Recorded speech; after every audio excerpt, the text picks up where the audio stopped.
Good morning, everyone. Hello, I said good morning. That's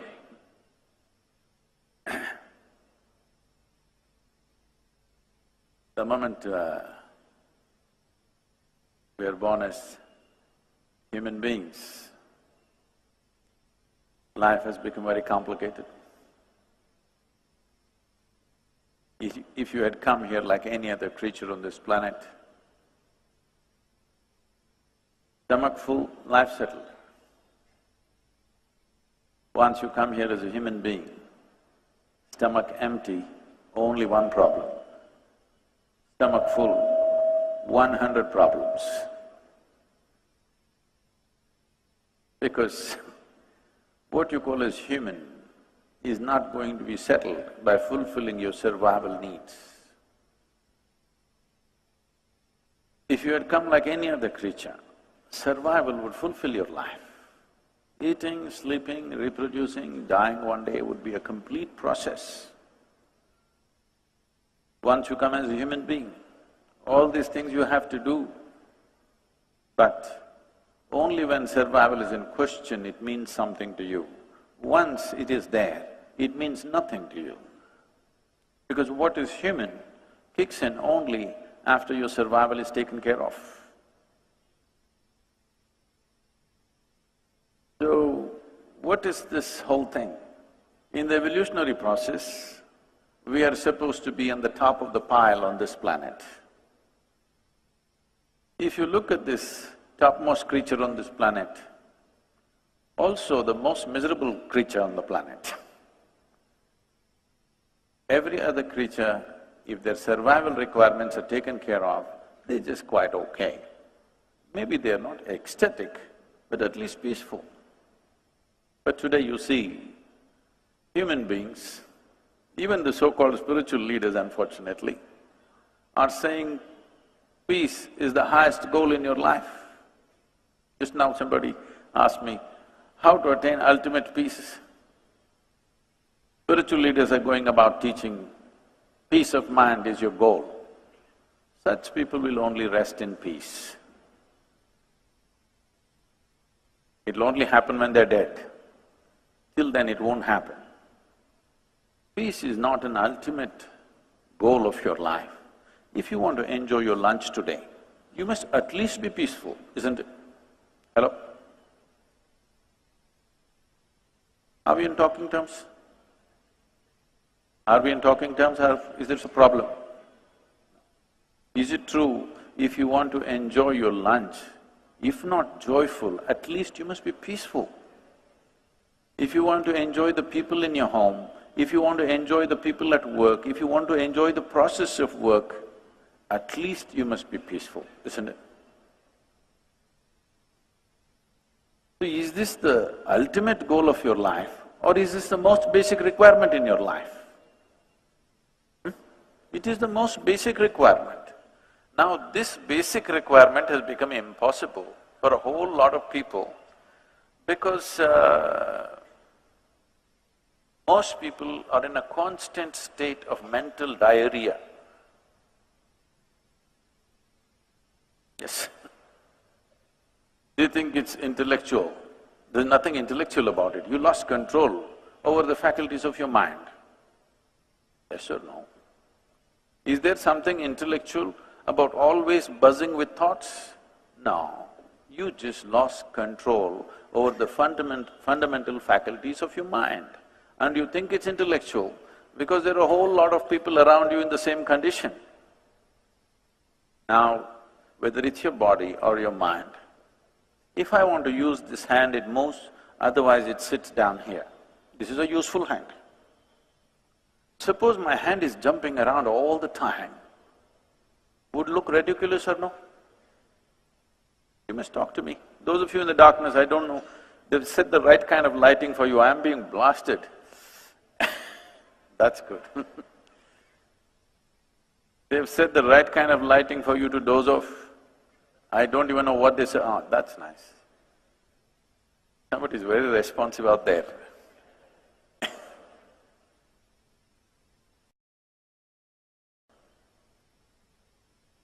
Now, would this not be ridiculous if your body started doing its own things without your permission? Yes. Is it not equally ridiculous that your mind is doing things without your permission? Your only comfort is others cannot see you, but now you're lit up. Sitting in the darkness of your mind, you think others cannot see it. No, if they pay enough attention, they can see it. Yes? So, if we want to live a sensible life, forget about a spiritual life, forget about some phenomenal life. If we want to live a sensible life, at least being peaceful and joyful is a basic requirement, isn't it? To just live sensibly, I'm saying, not to live some phenomenal life. But that is not happening to over 90% of the humanity because we have taken wrong steps and we think we can fix it by fixing the whole world. Today, whatever we are doing, there are many ways to look at this, but one aspect of everything that you're doing is in pursuit of your happiness, isn't it so? See, first we must decide here, who is the yogi, all right?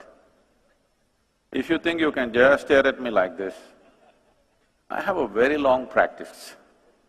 I can sit like this for the next 2 hours without batting an eyelid. Hello? We're talking, all right?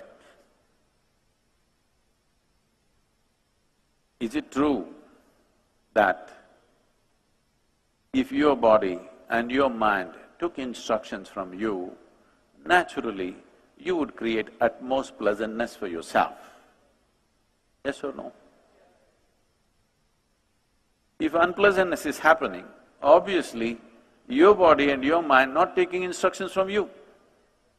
This out-of-control state, you're giving it all kinds of names. If you are given a choice for yourself, pleasantness would be the choice, highest level of pleasantness, isn't it? What you want for your neighbor may be debatable, but what you want for yourself is clear, isn't it? Pleasantness means what? If you're pleasant in your body, we call this health. If it becomes very pleasant, we call it pleasure. If you're pleasant in your mind, we call this peace. If you become very pleasant, we call it joy. If you become pleasant in your emotion, we call this love. If you become very pleasant, we call it compassion. If you become pleasant in your very life energies, we call this blissfulness. If you become very pleasant, we call it ecstasy. If your surroundings become pleasant, we call this success. This is all you're looking for in your life, isn't it so? You want your insides pleasant, you want your outsides pleasant. Organizing outside pleasantness needs a certain amount of skill, certain amount of cooperation from many people around you. There are many forces in the outside situation.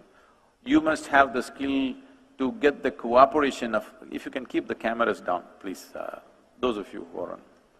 You want to look at me through your third eye, you can do it, but not an apple eye, okay?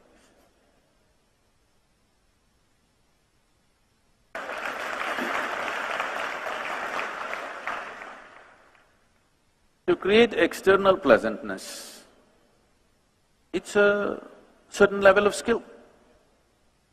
People may not cooperate, situations may not cooperate, many forces in the nature may not cooperate sometimes. But to create inner pleasantness, there is only one ingredient, you.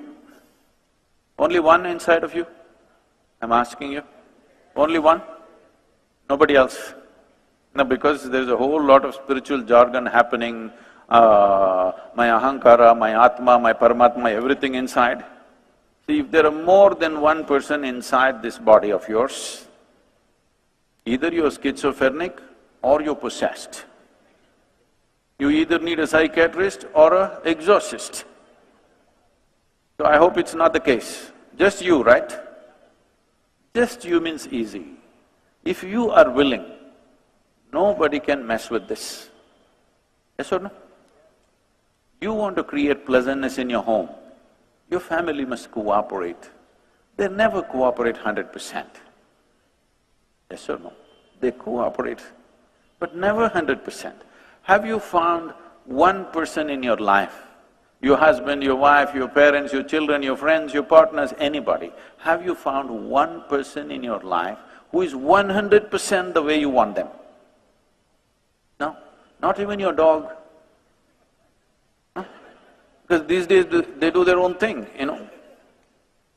Not one person in the world happens 100% the way you want them, but that is not the problem. Nobody has happened 100% the way you want them. It doesn't matter. Nobody ever happens 100% the way you want them. Even if there are just two people in the family, it never happens 100% your way. You should not expect that. If it's happening 51% your way, you have the controlling stake. Just shoot for 51%. If you shoot for 100%, nobody will live with you. Yes or no? If 100% your way, nobody is going to live with you. 51% your way is a good ambition. If you achieve that, you're doing great. But within you, only one ingredient, just you. This person must happen your way, isn't it? Yes or no? This one person must happen your way. If this person does not happen your way, you're a lost case.